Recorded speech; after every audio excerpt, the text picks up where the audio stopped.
পরিবার তো খুবই খুশি। অবশ্যই আমার বাবা থাকলে খুব বেশি খুশি হতেন। এই যে ২৫ বছর টেস্ট ক্রিকেটের সেরা একটা সিরিজ আমরা কাটিয়েছি।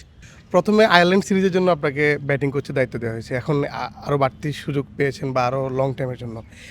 সব মিলিয়ে ক্রিকেটার আশরাফুল থেকে কোচ আশরাফুল কেমন এনজয় করছেন? না, যেহেতু মাঠে থাকার জন্যই কিন্তু আমি এই প্রফেশনটা বেছে নিয়েছি। ৩ বছর আগে আমি লেভেল 3 টা করতে গিয়েছিলাম আবুধাবিতে। আফগানিস্তান ক্রিকেট বোর্ডের আন্ডারে হয়েছিল। তো কোচিং লাইনে আসবো বলেই কিন্তু এই কাজগুলা করেছি। তো এখন ভালো লাগছে। আলহামদুলিল্লাহ লাস্ট ২ টা জিএসএল এ কাজ করেছি রংপুর রাইডার্সের হয়ে। ওদের স্বপ্ন পূরণে পাশে থাকতে পেরে আমরা গর্বিত। ঢাকা প্রিমিয়ার লিগ করেছি, ধানমন্ডি স্পোর্টস ক্লাব এবং মেয়েদেরও প্রিমিয়ার লিগে আপনার গুলশান ইউথ ক্রিকেট ক্লাবের হয়ে কাজ করেছি। তো ভালো লাগছে যে এখন আপনার বাংলাদেশ টিমের ব্যাটিং কোচ হয়ে কাজ করছি, ভালো লাগছে, এনজয় করছি, সবার সাথে আমার এক্সপিরিয়েন্সগুলো শেয়ার করার চেষ্টা করছি এবং আলহামদুলিল্লাহ বাংলাদেশের ২৫ বছর টেস্ট ইতিহাস যদি দেখি, আয়ারল্যান্ডের সাথে আমাদের প্লেয়াররা অসাধারণ খেলেছেন। এরকম ব্যাক টু ব্যাক ৩টা ইনিংসে এত ভালো ক্রিকেট আমরা আমাদের এই ২৫ বছরে খেলেনি। তো ভালো লাগছে ওই টিমের পার্ট হতে পেরে এবং মুশফিকুর রহিমের ৯৯ এবং ১০০তম টেস্ট ম্যাচে তাদের সাথে ড্রেসিং রুমে ছিলাম। এটাও অনেক এনজয় করেছি। কোচিং ক্যারিয়ারে এসেও বাজিমাত। এটা কি আসলে সেই পোস্টার বয়ের খ্যাতিটাই কি আসলে এগিয়ে নিচ্ছে নাকি?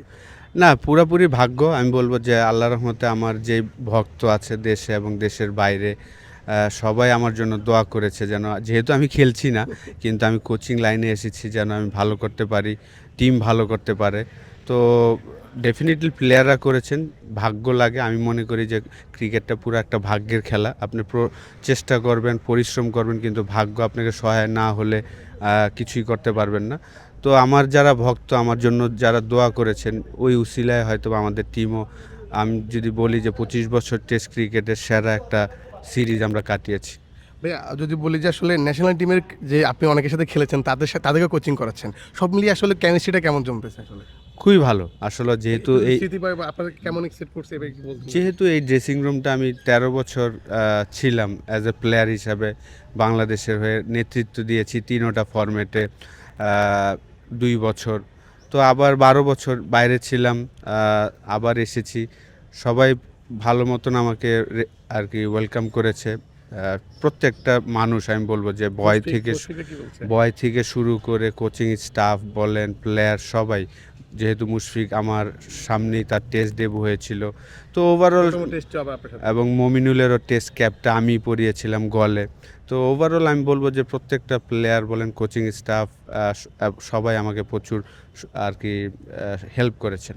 ভাই আপনি একটা কথা বলেছিলেন যে আপনার সন্তান মেয়ের জন্য হলেও মেয়ে আপনি চায় যে আপনি ন্যাশনাল টিমের জার্সিতে খেলেন। একটা আপনি নিজে বলছিলেন যে একটা ম্যাচ হলো আমি ন্যাশনাল টিমের হয়ে খেলতে চাই। সেটা যদিও না হলেও কিন্তু ন্যাশনাল টিমের সেই জার্সিটা কিন্তু গুরু দায়িত্ব আপনার কাঁধে। কতটা খুশি পরিবার? পরিবার তো খুবই খুশি। অবশ্যই আমার বাবা থাকলে খুব বেশি খুশি হতেন। বাবা মারা গিয়েছেন আমার মেয়ে আরিবা হওয়ার ১৫ দিন পরে। এখন আমার ১ মেয়ে ১ ছেলে। আমার ভাইয়ার ২ মেয়ে ১ ছেলে, আমার বোনের ১টা ছেলে। তো আমাদের সুখী পরিবার আলহামদুলিল্লাহ। আমার বাসার সবাই আমরা খুবই হ্যাপি আমার জন্য। টিমের সাথে পার্ট হতে পেরেছি এবং টিমও ভালো করছে। সবাই আমাদের জন্য দোয়া করবেন। বিপিএল এ ২টা